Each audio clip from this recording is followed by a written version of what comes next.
Good day, everybody. Yes, Mid-Canterbury are the champions of the Meads Cup 2025. Congratulations. And North Otago, Lahore Cup champions 2025. But what better way, though? Let's bring in Mr. Donny Bell, who called this game. Hello, Donny. And guess what? Who just walked into the door? It is the champion. Hello. There he is. Good morning. Good afternoon from the from windy old Ashburton, the champs country. Yeah, well, it is the champs country, but hey, we're not going to piss around because I've been waiting all day for it, and here we go. Ready, boys? We've got the Heartland team. Let's check it out. Hot off the press, and look at who's the cover boy there, Mr. Michael. Yeah, that's our inspirational leader, Adam Fridge Williamson. What a lad. Male model. Great to see him on. So we're going to get straight into it, people. And congratulations to the following. Logan Allen, Thames Valley. Tom Ryan, King Country. Manasa Samo, Mid-Canterbury.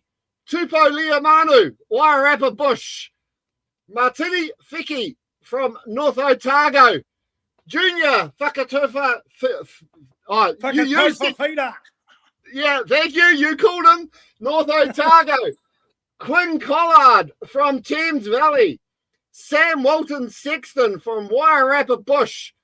Sione Itoni from Thames Valley. Mr. Thomas Recce, congratulations on the upcoming little one, Mr. Recce, from Mid-Canterbury. And Tote Tuli from Mid-Canterbury. Then we have Adam Williamson, Mid-Canterbury. Alexo Varongaronga, Wanganui. Anthony Amato, South Canterbury. Cameron Drongle, Thames Valley. Declan McCormick, Mid-Canterbury. Ethan Robinson, Wanganui. Jackson Lewis Donlan, Mid-Canterbury. Khan Fatuili, Horowhenua Kapiti. Caleb Foote, King Country. Kalipi Vuranaki, North Otago. Keenan Gilson, Thames Valley. Christian Gent Standen, King Country. Hugh Cameron, Mid-Canterbury. Leeson Huarangi, Thames Valley. Hunter Stewart, Mid-Canterbury. And Liam Rowlands from King Country. There you go, boys. I reckon I picked about 30 of the 36 I picked. How'd you guys go? Where's South Canterbury? Just got the one, Anthony Amato, by the look of it. Wow, that's got to be a first. Yeah. That's got to be a first, but otherwise a very, very strong, well-rounded squad and a lot of names I expected to see personally.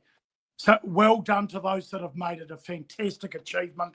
Hats off, a very special moment for yourselves, your family, your friends, getting to put on the black jersey. Really, really special. So just wanted to say a wholehearted congratulations to all those players first and foremost that have made the New Zealand Heartland squad before we pick it apart and dissect it, just because you've all well and truly deserved those jumpers being selected and had wonderful seasons across the Bunnings Heartland competition. The People's Rugby, the Bunnings Heartland Championship. Well done, guys. Well done. I know. And I suppose some commiserations go out to the boys from East Coast who haven't got a player there, or Poverty Bay. I know Caleb Harville was nominated by the Bullet boys, but he didn't get in. No one from the West Coast. No Bullet, no West Coast, no East Coast. Or Poverty Bay. Thinking of those provinces, yeah, for sure. Yeah. So, gentlemen. Time to pick. Yeah. First off, before we really dissect into the guys that have been picked, we've got to hear about the weekend's celebrations. I know Mr. Mike is now on the Irish coffee. first off, Saturday, mid-Canterbury. How good was it for you and your boys to get up and win that championship? Oh, it was great. I can't put. I could sit here all day and talk about it, but I'll just say I'm just so proud of them. Like, what they've done this year and how far they've come as a group and the coaching team. It's just been an unreal season, and it's been topped off by the selections that in the Heartland 15, which they all thoroughly deserve to be there. But it was a great day. There's so many people at the showgrounds. Everyone was absolutely fizzing. It was it was a great day for Canterbury Rugby. Certainly, and it was a great game. We did pick a 19-17 win, I think it was, or a 19 something like that victory, and we got the 2 points on the radio. I said by 6 points, so I'm a bit disappointed that Thomas Recchi did miss that penalty because he only gave them a 3-point win. But then, of course, after looking at the awesome crowd that was at Ashburton, we went up the road, down the road, to Mr. Donny Bell and the crew. First off, thank God James Parson wasn't there wearing his trousers. Yes, old Jipper did a fine job on Saturday, of course, bringing out the fashion. And interesting. I don't know how Brendan Laney and myself would have gone on those, let alone Jipper. So, very special day in the majestic Mahine. A Super Sunday for the ages, and a game that a lot of people are talking about and discussing because over 100 points were scored. So purely from an entertainment factor, from a fascinating game factor of helter-skelter footy at its finest, it was certainly a spectacle and a half. And just want to shout a massive shout out to those winners, the MC Hammers. It was hammer time in Ashburton. I've had the privilege of being able to call their 2 games in the lead up, including their semi-final. Wonderful community. It really is heart and soul of rugby there. They had a tremendous crowd, and congratulations to young coach Matthew Winter and his coaching staff and that mid-Canterbury team who went unbeaten, quite tremendous. And coming back to my game, North Otago well and truly in the end, in my opinion, deserved winners. Yes, both brave, spirited, lion-hearted, tremendous efforts from the Thames Valley Swamp Foxes and, of course, Horowhenua Kapiti on the Sunday, but I think we got the winners who deserve to win those games. Yeah, well, the great thing is I will disappear for a moment because we brought you hot off the press that stuff, and I want to have the names going across the bottom. So I'm just going to go and quickly check my other email. I'll come back in a minute. You two talk about how you are the winner chicken dinners. I'll be back in about 2 minutes. Right, we'll hold fort. Well, look, I'll take over. I'll bloody take over as host and go straight to Mike, ask the questions. Mike, I missed you, mate, my old mate. I missed hanging out with you, but I felt like you were there in spirit Sunday, and I felt like, somewhat. I felt like I was there in spirit, and I had the privilege of watching the Meads Cup final. Couldn't get down because I had a 6-hour travel ahead of me the next day. So watched it from home on the telly and just loved everything that was unfolding. I just thought it was well and truly worth a deserving final of 2 teams that deserved to be there and gave us a great dogfight, gave us a great battle in that Meads Cup. 100%, Donny. It was just cool to see so many teams really supported that made the trip down. Obviously, they didn't get the result they needed, but they wanted. But that's life. There's only one winner. But they'll be back next year. They're a force to be reckoned with, and obviously Harry's still involved with the Heartland 15 going forward. And it was a great call by Nigel Yeldon and old Jimmy on the expert comments. He's a pretty enthusiastic commentator, Nigel Yeldon. He gets right into it, which is great. And the boys, I think Declan might have led them into the Mad Monday bender by the look of the photos that are going around on social media. But it's great. They deserve to celebrate, and there'll be a few sore heads coming into this week, I think. I bet. I wonder if they've finally put the last nail in the coffin in terms of the celebrations, and rightly so, they deserve to. And it was so awesome to see so many Thames supporters there. They are a very proud union, and they've been one of the benchmarks of this competition, winning it last year and going within an inch of winning it again this year. So last year and this year. So Thames Valley, awesome to see so much tremendous support there. And mate, they can certainly, it'll hurt now, but I hope they had a couple of beers themselves and put in those losing sides, celebrate a great season together as well, and tremendous effort. But tell us a little bit about the crowd and the atmosphere down there.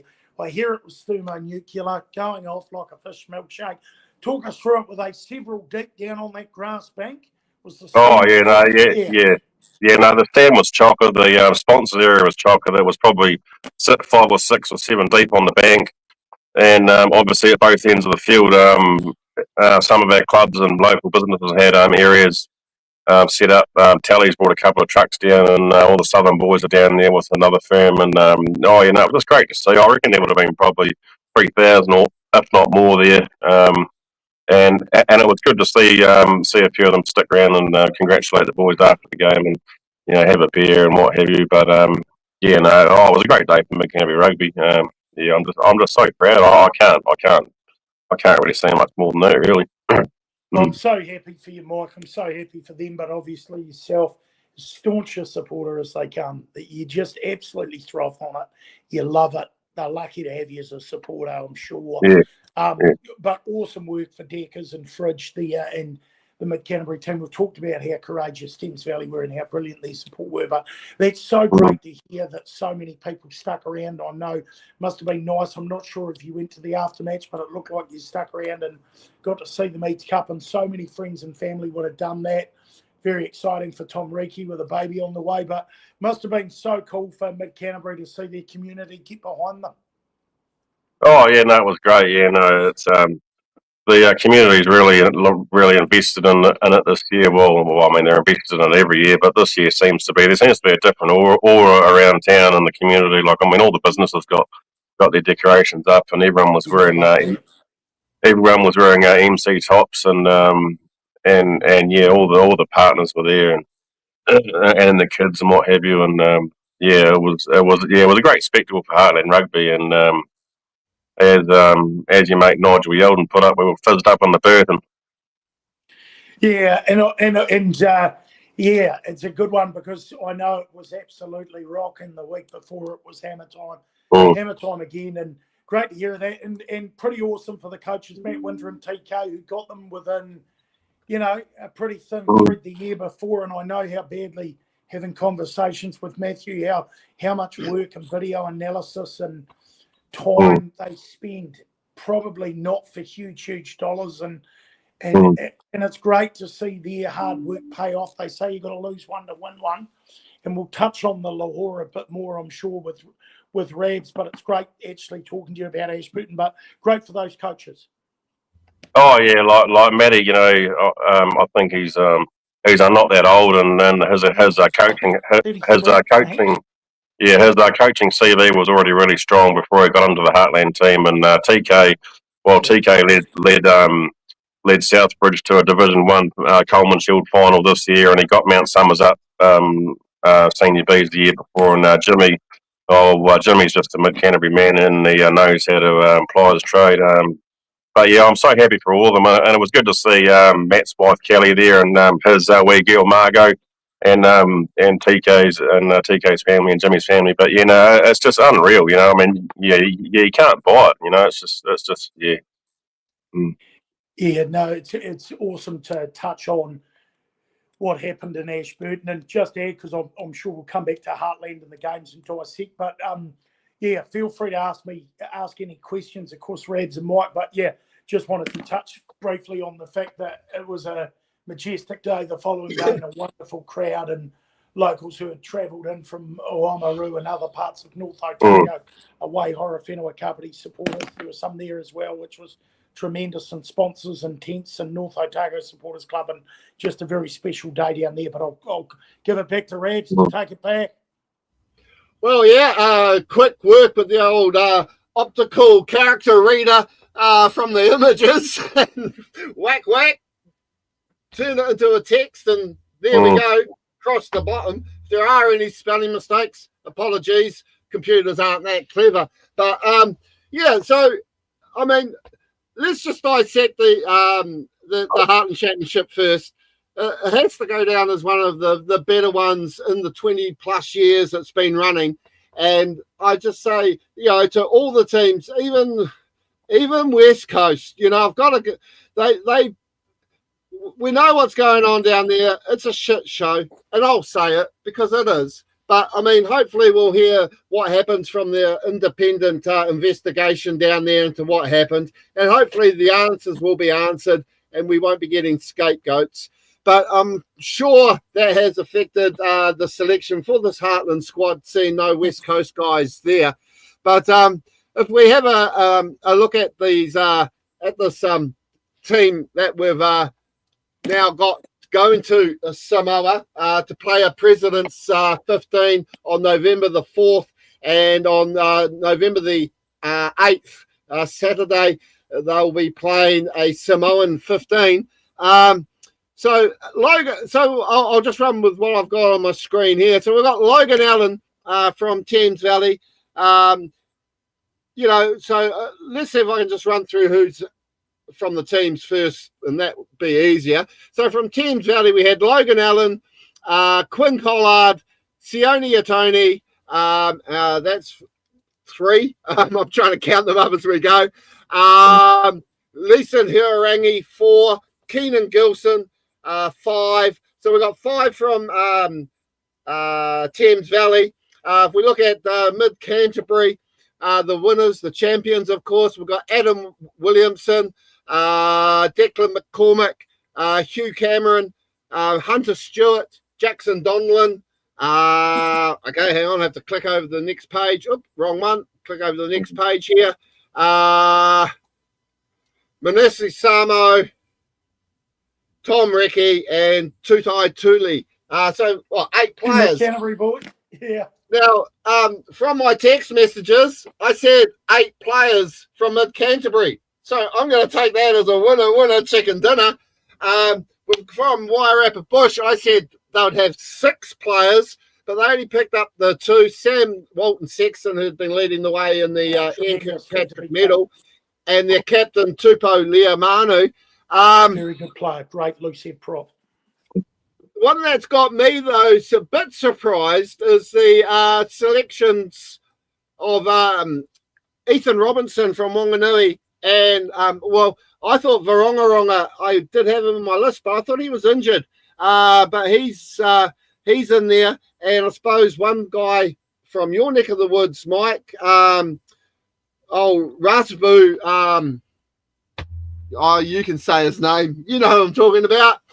Ratubi Vasarakuta. Yeah, he's actually,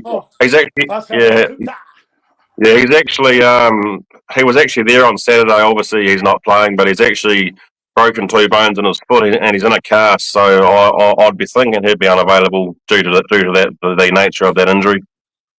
Yeah, well, I mean, they are going to Samoa. There are plenty of medicine men over there. Didn't a couple of All Blacks go up there and get the sucking the whole lot of treatment, didn't they? Yeah, exactly. But so I mean, how awesome is it to see Kanfuru Italy? Sorry if I pronounced the name wrong. From Horonua. He's there. I mean, what a way to round off a awesome career. I mean, ex-Crusader. I think, did he not play for Samoa? Yes, he did. Yeah, Crusaders. He won in 2018, I believe. Potentially 2019 Samoa International. And I know a lot of people are going to come out and say, look, he's 43. Are we looking for new players, developing players, young talent? And I can't argue with that. I understand why people will want that as well. Not that, people are necessarily saying that, but what an honour. And I think if you're good enough to be picked, why can't you be picked? You've played all year, you've blood, sweat, tears for your team. You've taken time out of your week for your team. And if you perform on the field, shouldn't matter what age you are. If you're good enough to be there and you want it and you desire to be there, I've got absolutely no issue. So very exciting. Just my 10 cents worth there on Kanfotuili's selection. Yeah, well, I'm just I'll drag this over anyway. Sorry, carry on. For me, he 100% deserves to be there. I thought he had a great game on Sunday until he was obviously subbed off. But a couple of surprises for me. Hugh Cameron. I didn't expect Huey to be there, but it's great that he is there. I think he's had a great season. Ethan Robinson and Aleki Vakarogo, I thought they had a quiet season by their standards. Well, maybe not Aleki, but Ethan. But yeah, no, it's good to see that they've been given another chance. And I don't mean to brag, but have they picked the full? They picked the whole Mid Canterbury front row, so that's pretty cool. Well, I think if you go unbeaten, you're always going to get a number of players in the side. If you simply show that you're going to go through the season without losing a game, as I'm sure to a degree potentially South Canterbury have in the past, without looking at sides. There are awful lot of Mid Canterbury players. Yes, I'd be first to say it as well, but a lot of them. It's hard to argue. Selections are class players. They're brilliant, and congratulations to every single one of them that have made it. And those Wanganui guys like Whakara Gogo, I hope I'm saying that right. He's a class player. I've commentated him in the past. I haven't had a lot to do with commentating Wanganui this year, but he's just a great player, and over the years he's proven it.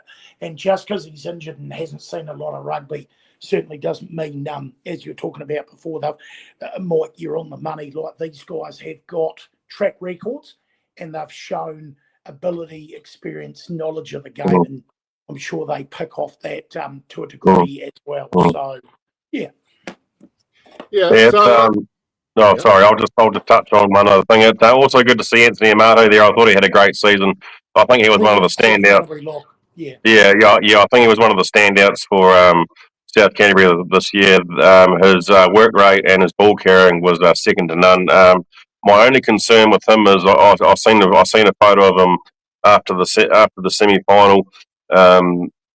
When they played Thames Valley, he was actually on crutches. Hopefully, he'll be fit to go by the time they get over to Samoa. But great guy, excellent work rate, and all his family and supporters in Waimate, where he plays his club rugby, they'll be over the moon. They deserve to have somebody there too, South Canterbury, don't they? And Amato's as good as they get. Across the 4 years I've commentated, he's been one of their superstars, and I'm glad he is. There's probably a couple more guys I would have had in there for them as well, but I know not everybody can get in. But back to you, Rabs.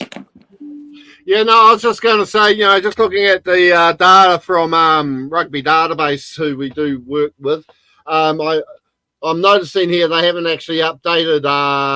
They can't have updated the Thames match report yet, because I know Quinn Collard did get over, got points in the weekend for Thames. But one of the names there, basically in the top 10 point scorers for the Heartland season, there are a couple of names missing. I know you can only take so many first fives and so many wingers and so many fullbacks, but bit shocked to see Woody Wright not there. And of course, Adam Bolt has been playing really well at fullback. I believe it's fullback for Wanganui. And of course, Patrick Headley, he's actually now the highest Heartland point scorer for King Country. He's not in there.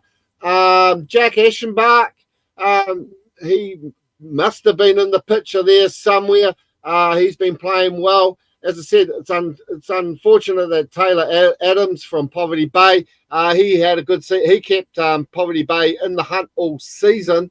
And then, of course, Kenta, he can't qualify because he's Japanese. But we had also there Rory Wallet from Horowhenua. But, Ben McCarthy, do you think he's a bit unlucky not to be there from North Otago? You want to take that first, Mike? Yeah, Yeah, I think Quinn Collard and Hugh Cameron are probably based on this year. They're probably ahead of him. But as you said, you can't pick them all. But Ben McCarthy, geez, he had a great game on Sunday. Yeah, he got some speed, that boy. Yeah, Well- not totally Ronan Sandel McCarthy. I think he's a little bit unlucky, to be honest, Rabs. From what I've seen from him this year, yeah, you're right. Hard to not have Cameron and Collard. It's just so hard to make such a narrow side. But I think Ben McCarthy's been one of the absolute superstars of that North Otago team, and him and Patton.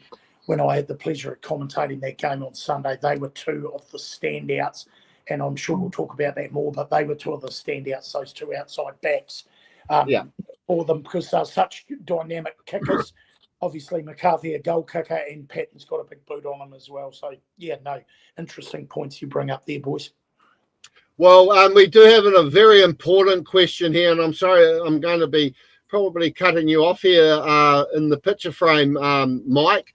But Mr. Josh Flavel has said, did Mike make the cut as the hydration technician for the Heartland 15? Nah. Get him on there. No. You in there, Mike? No. Rabs will go as ambassador, I'll go as commentator. We're good to go. Yeah, well, exactly. I mean, we do know most of the boys that are going, and of course, it's great to see family members watching the show from Romeo. Congratulating, I'm guessing it's their brother or mother or sister or Certainly something. family member. That's special. On you jumping on. So, and as I said, plenty of shout out. Luckily, so someone's saying, isn't Headley a lone player? I don't know. That is a good point. Headley, I'll have to. I'll just see if I can find where's Headley from? King Country. Okay, one moment. I'll just see if I can pull up King Country. We'll be able to pull up some stats. And don't get me wrong, as well, like they've named the squad, I'm sure, very much like an All Black squad or like any squad, there will be injury niggles. So prior to boarding the plane, I'm sure we may see a few little tinkers and changes. That's just my observation of going off previous squads named. You've talked about some guys with injury niggles. So I could be wrong, but my thoughts is there could be a few more swings and roundabouts with a small handful of players yet to come that may get their dream and opportunity to represent that New Zealand Heartland side. No, I understand the person's question now. Sure, he has only played 19 appearances for King Country, but he is a lone player from somewhere else, and I'm unsure exactly where he's from. Unfortunately, they're not saying, but Callum Headley, he's the brother of, and Callum has played for King Country as well, one game this year, actually. But no, I'm not too sure exactly where Headley's from. But Logan Allen, Paul Hammond saying he's on fire. Yeah, I mean, we could. I mean, he's a good player. I'm looking at the squad, and what I'm saying is, I think they've got a very, very strong team heading up to Samoa, and it's going to be how can I put it? Samoa are going to have a handful because it's not going to be their top team as well, because Samoa will be in Dubai playing Paraguay to qualify for the Rugby World Cup on November the 8th. It'll be just a 15, but I don't know. I've just got a good feeling that this team is going to perform well and do Heartland proud. And we were talking before, and we've got Vatakanoda Tuli saying, "Love you, son. Congratulations." So I'm glad the whole whānau is very, very proud down there at Mid Canterbury at the moment. Yeah, we should just touch on Toto Tuli for a bit. Plays this club rugby in Rakaia. He got injured this season. I'm not actually too sure what it was, but Audra Salaria physio got him back, and I think he's one of the best outside centres in the competition. He's got that ability to just to run and just break tackles and make meters. Yeah. Class You player. know, yeah, which is what you want. And if you're going to have him outside Tom Recchi or whatever, in the back line, well, there's two guys that have played together all year. And I should also mention the rise of Hugh Cameron this year. He had his first year playing for our Southern Division 1 side this year. So he's come into the senior squad. He's made the Mid Canterbury Hammers team, and he's been selected for Heartland 15 all in 1 year, which I think is a great achievement for a young fella who's come out of the Canterbury scene, but his roots are here in Ashburton. So yeah, big congratulations to him. So who they haven't mentioned, and as I said, they haven't mentioned who the captain is. Who's our captain? I think it'll be either Fridge or Declan or both of them. I think. I mean, yeah, I can't see anything wrong with that, or maybe there's someone else that they'll give it to, but my choice would be either Fridge or Dickers. Well, I'll throw one out there. What about Tupou Liamanu? He led Wairarapa Bush around the field really well this year from the front row. He'll be pushing for a constant selection there. He's a big unit, and it'll be great to see the love shared, I suppose you could say, around the paddock, just to show that it is a New Zealand team, and not necessarily all the spoils should go to the champions. Just my thought. You go first, Mike, then I'll touch on it. If we're going to touch on boulders for captaincy, well, I mean, here's another hammer that you could probably throw in the hat is Jackson Donlan. I mean, he's been around for years. I don't know. I'm sure Harry will have someone in mind, but I can't seem to get past Fridge or Dickers at the moment, but yeah. Another guy do a really fine job is Liam Rowlands. He's plenty of experience. He's a very good leader. He's a very good forward. I think Rowlands would do a fantastic job, and I'm with you as well. We were just talking about before, just making sure I've got them right. We're talking about Wairarapa Bush. I like what Rab says about Tupou Liamanu. He's a terrific leader. I think Liamanu or somebody like Liam Rowlands would do a great job. Obviously, you've got guys like Caleb Foote as well, who are the fourth year in Heartland, plenty of experience. If you're going left field, they'd go for somebody like them. Khan Fotuili. There's so many options of who could lead that side, isn't there, boys? Yeah, it's good. It's good to see Caleb Foote back in Heartland selection. This must be his second or third year, is it? In the Black fourth here online, but I could be wrong there, Rabs. They're saying him and Adam Williamson, fourth year in a row. And well done to Fridge. Fridge, you do a wonderful job as captain. McCormack, all of those guys. And isn't it great? You've talked about him all year as well. Cameron Drongle getting his opportunity, boys. I actually picked Cam and my Cam Drongo and my the 15 that I named. I actually picked Cam and there's another one that could probably lead the team as well. But he very much deserves to be there. He's had a great year. Him and Connor McVeary for Thames Valley are two great men and two great servants of Thames Valley Rugby. But it's good to see him rewarded. So, still no media release from New Zealand Rugby. Well done.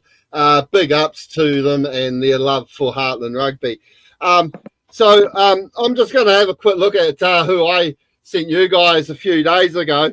Rory Willett picked Caleb Foote, Patrick Headley, Hunter Stewart, Yep, he made it. Osea Basagadi from Mid-Canterbury, he did not make it, didn't he? No.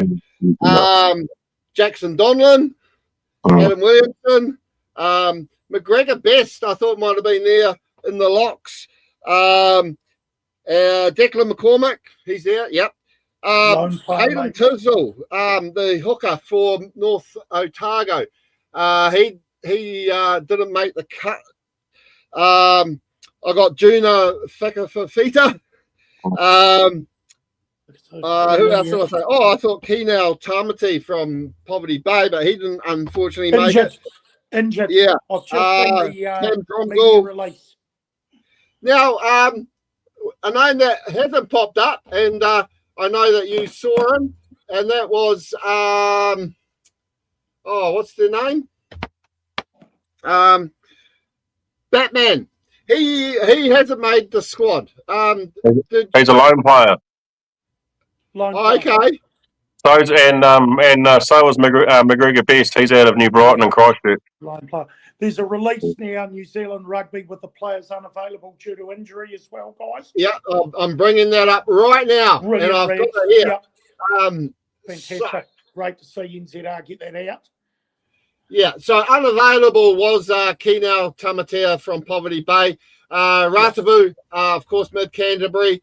Toka Whakatava from South Canterbury. And Willie Wright as well. I was just going to ask about Willie. Yeah. So I can grab that and add that to my little scrolly list at the bottom because that's what we can do. And I just want to give a shout out to Luke Vegas, and of course, congratulations, Keenan Gilson, for making the team. Thank you for watching, and I'm sure you and Cam will be sunning it on the beach and up here between games. Yeah, it's actually a shame that Toka Whakatava couldn't make it, but I understand he's been injured most this year. I think he might have played 2 games and that's about it, or maybe not even that, but. He's another one that's put the black jersey on a number of occasions. But it's interesting to see Willie Wright is injured or unavailable. But bit of a bummer. Well, the interesting thing here is that they are saying also now that we've got a bit of a release. I'll just get rid of that. Get rid of that. Get rid of that. Oh, no, I didn't like that. Is that, the amount of guys here that will be making their potential debuts. And I'll just see if I can quickly update our little list here. And just give me 2 secs. Oh, big shout out to Rabs doing this on the fly as well, guys. Obviously, the team's just been released. And as you can see, Kevin's frantically, very kindly putting this all together in his own time so that you can see your beloved friends and family who have made that side. And we appreciate the graphics, Rabs, and the work you're doing. So, yeah. No, well, thank you very much. So, potential debuts to wear the black are Alexei Varongaronga from Wanganui, Hugh Cameron from Mid-Canterbury, Hunter Stewart from Mid-Canterbury, Kamwharuili from Horowhenua, Kalipi Vanaki from North Otago, Keenan, congratulations again to you, from Thames, Leeson from Huarangi from Thames, Logan Allen from Thames, Manasi Samo from Mid-Canterbury, Matatini Fiki from North Otago, Sam Walton Sexton. Now, he's actually already worn a black jersey for the New Zealand ambassadors when they go over there and play in the Czech Republic, of all places. That's right, yes, they did too. And, of course, Totu Tuli, Mid-Canterbury, Tom Ryan, King Country, and Tupou Liamanu. So they've got some good experience there, though, with Tom Recchi, Itoni, Caleb Foote, guys that have been there and done the business before. I'm just having a quick look here to see if they have announced a squad captain. I don't see anything here. Just quickly reading here. I think Manasa Samo and Hunter Stewart both had huge years for Mid Canterbury. Like Manasseh's been around a while and in and out of their environment, but yeah, it's good to see Hunter Stewart get rewarded because I think he's come a long way this year. Oh, totally. I mean, and that's the beauty of it all, isn't it? And of course, you know, and a lot of people will be wondering when and where. The games are on at 2:00. Okay, if there's any sponsors out there watching the show, because we've got a lot of people watching us, there's 3 guys here. We've all got passports. We don't mind sleeping on the beach. We've all got cameras on our phones. We can head up to Samoa and bring you live coverage and interviews. But the great thing is the first game, it's a 2:00 afternoon kickoff. Now, is Samoa the same time period as us? I think they are, aren't they? Oh, are they? Maybe. It wouldn't be much in it. We can check time zones. It's not an issue. I would have thought a couple of hours tops. Oh, I don't want to. No, I don't want to go to. I don't want to go to Samoa, boys. I need a break from rugby. It's been a huge year. Rebs and I'll go and cover up. Okay, we'll go. All right. Yeah. Okay, so there you go. Sponsors. You've only got 2 people to pay for: a commentator and a but a couple of great games. I just wanted to touch on those guys that I called last week from the North Otago. Kalapi Whanaki, you were talking about him before, Rebs, had a really good year, the front row forward. Whakatau Fafita, the number 8, and also Feki, who's been outstanding in the midfield for them, and well done. He's played wing as well. Congratulations to those boys. I mean, you could sit there, pick it apart and congratulate everyone. They all deserve it, but just ones that I've seen that have stood out, some very exciting debutants out of Thames Valley as well. But those 2 games will be fantastic. And Apia, Rebs, you were just touching on the dates of those games. Sorry, I missed that because I just read a comment I had to put up. So Donny and Via Lima would see eye to eye, I reckon, from Andre Dejou. Do you know him? Yes, he's a good man. Big shout out to Andre, South Canterbury man. Who's he saying? Oh, wouldn't see eye to. Is he saying we wouldn't see eye to eye? Oh, wouldn't see eye to eye. You and Lima. It's it's pretty hard not to see eye to eye with me. I think we'll manage it. Maybe we add Andre Dejou to the trip. He would add a lot. Shout out to the great man. He'd add a lot. Maybe Andre Dejou can bring his passport and we'll get him on. He's saying the local beer. Yeah. Oh, I thought he was meaning a player. Yeah. I thought he was meaning Brian Lima too. I'm sure we'd be all right, Andre. You could help me. You could help me around that part, I reckon. That's brilliant. So who's got? So has anyone heard who's got broadcasting rights for this tour? Unfortunately, we don't know, and I literally say that when they went to Fiji in 2016 and played Vanua Fiji, or Vanua, I think they were just actually called. We managed to get YouTube coverage. I wouldn't be surprised not to see some sort of YouTube coverage again. But there's no word yet from NZR about the coverage. But hopefully we'll see something on NZR Plus maybe. Yeah, it'd be great if they're looking for somebody to locally call it, obviously. If that's what they need or if that's what NZR are looking for. But even more important, that they're just simply showing the game rather than putting myself or anybody else out there to obviously travel to Apia or commentate from here, whatever it may be, all that aside. I just hope on Tuesday the 4th we get to see that President's 15 versus New Zealand there at Tula Stadium, and then on the Saturday the 8th of November, obviously against the Samoa development side. By the looks, they're at the same stadium. Yeah. Well, yeah. I know, and I'll tell you what. But the great thing is, I stopped smoking a week ago, and I've only killed the wife once every day since. And I'm sure she would like a a relief from me being all grumpy around the house for a week. So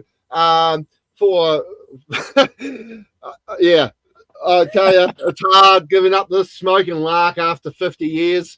But yeah, so I don't know. I mean, it'd be great to go, but probably Wouldn't it won't. just?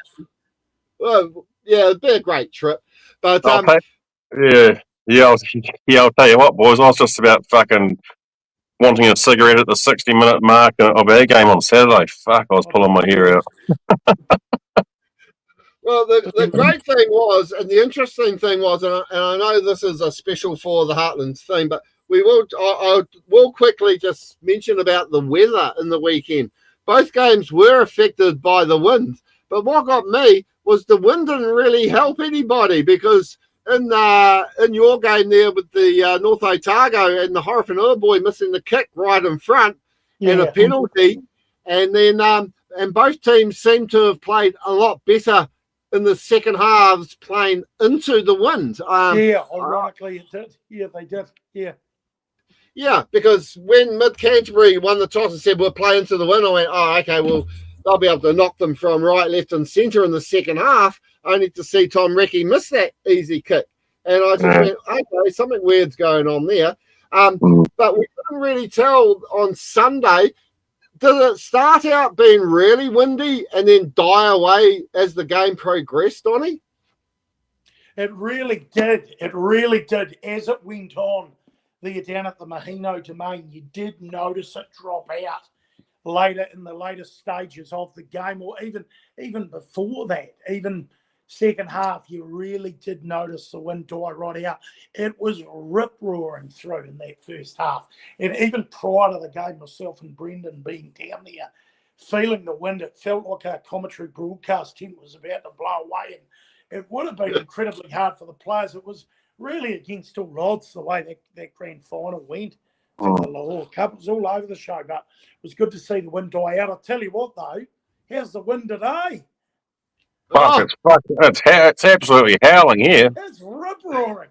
Well, unfortunately, here in Wellington, it's a beautiful windy day, and there is a video already making the rounds of a lady walking to the traffic lights on Cambridge Terrace, only to get blown off her feet, thrown into the middle of the road. Luckily, the car stopped. So I had the pleasure in commenting on Facebook on that, saying, watch TV1 or TV3 News tonight, where they see someone drop a piece of paper in Auckland, and they stood there and went, oh my God, and rang the police and fire brigade.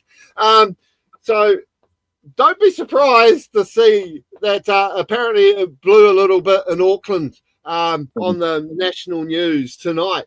But that's just my dig at the bloody Aucklanders.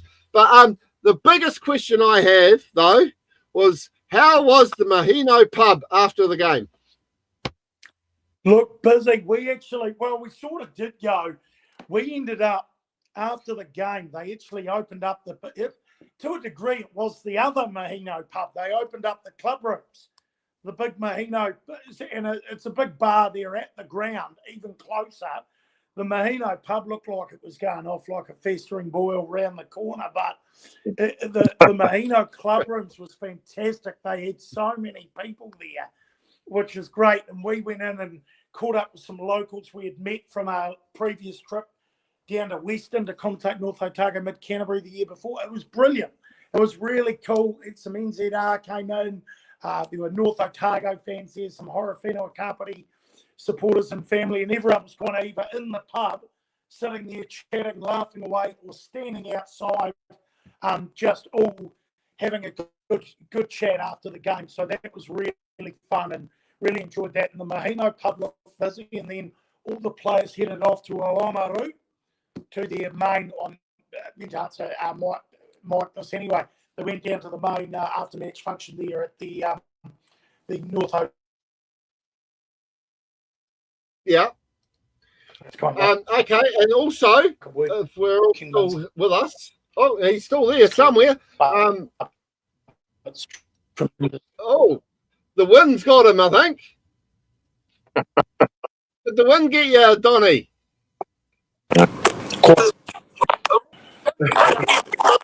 I'm here. Yeah. Okay, no, that's You all haven't right. lost me, have you? No. We haven't lost you because I was just bringing up some imagery from the weekend.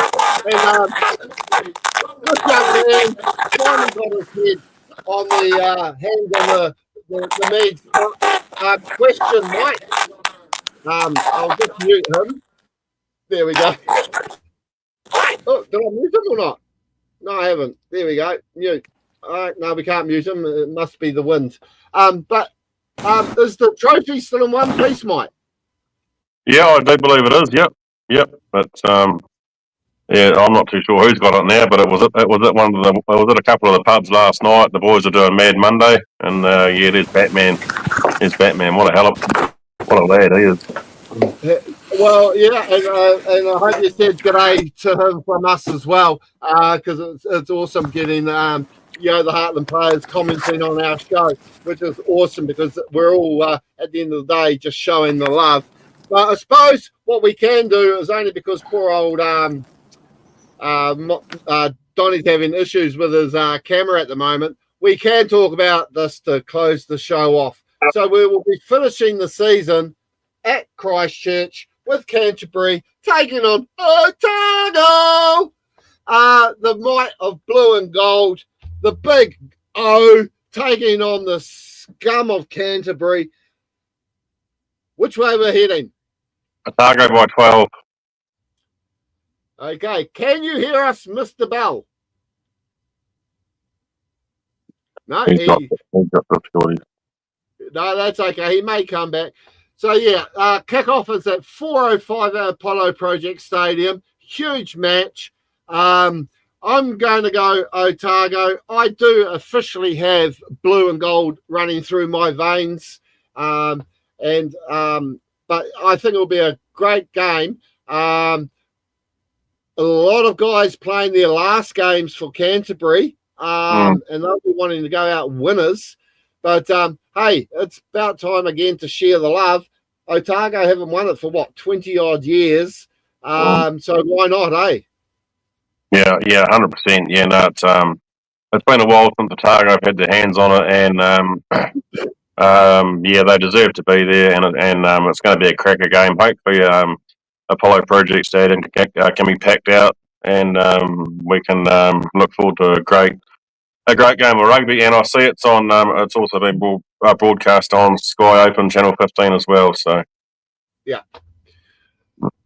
Well, that's been us. It's been a great show. Again, to all the guys that haven't been able to make the team, commiserations on your injuries. I was really hoping to see Woody right there.